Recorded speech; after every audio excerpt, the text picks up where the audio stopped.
कहा जाता है कि भगवान श्री कृष्ण ने जब अपनी देह छोड़ी और उनका जब अंतिम संस्कार किया गया और जब उनका पूरा शरीर पंच तत्वों मिल गई, लेकिन उनका हृदय नहीं नष्ट हुआ और बिल्कुल एक जिंदे इंसान की तरफ धड़क रहा था और बिल्कुल ही सुरक्षित था।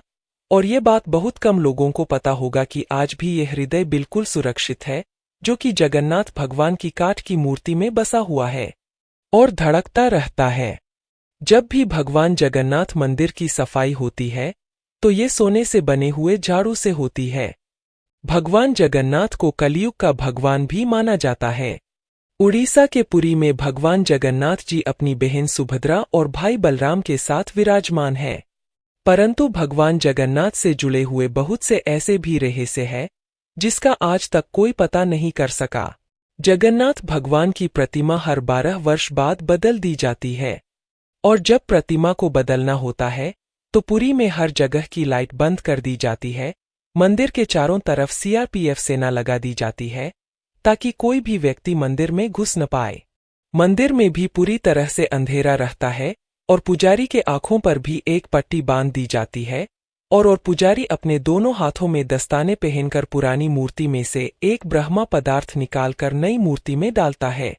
ये पदार्थ क्या है आज तक कोई पता नहीं लगा सका है और हजारों वर्षों से एक मूर्ति से दूसरी मूर्ति परिवर्तित करते रहते हैं।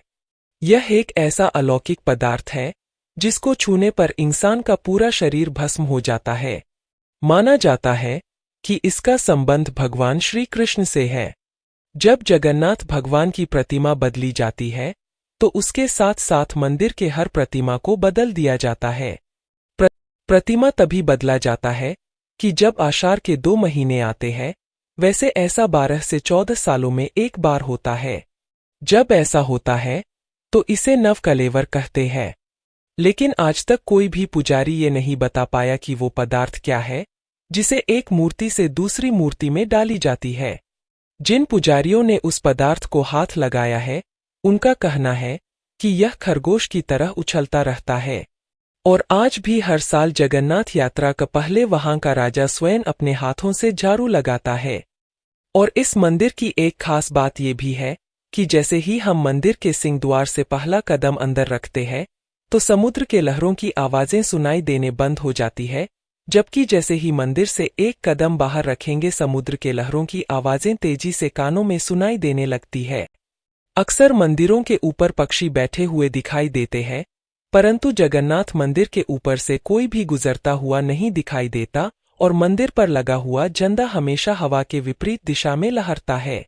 और पूरे दिन किसी भी समय भगवान जगन्नाथ मंदिर के मुख्य शिखर की परछाई नहीं बनती है। मंदिर के लगभग 45 मंजिल ऊपर लगे झंडे को प्रतिदिन बदला जाता है, क्योंकि ऐसा माना जाता है कि अगर एक दिन भी यह नहीं बदला गया तो मंदिर पूरे 18 सालों के लिए बंद हो जाएगी। और मंदिर के शिखर पर एक सुदर्शन चक्र लगी हुई है जिसको हर दिशा से देखने पर उसका मुख आपकी तरफ भी दिखेगा। मंदिर के प्रसाद जब बनता है तो उसको पकाने के लिए एक के ऊपर एक बर्तन रखा जाता है और नीचे लकड़ी की आग लगाई जाती है और सबसे ऊपर रखे हुए बर्तन का प्रसाद सबसे पहले पकता है। जगन्नाथ भगवान मंदिर में कभी प्रसाद घटा नहीं है और सबसे आश्चर्य की बात यह है कि मंदिर के कपाट जब बंद होते हैं तो प्रसाद भी अपने आप समाप्त हो जाता है। चैनल सब्सक्राइब करो, लाइक करो और शेयर भी करना।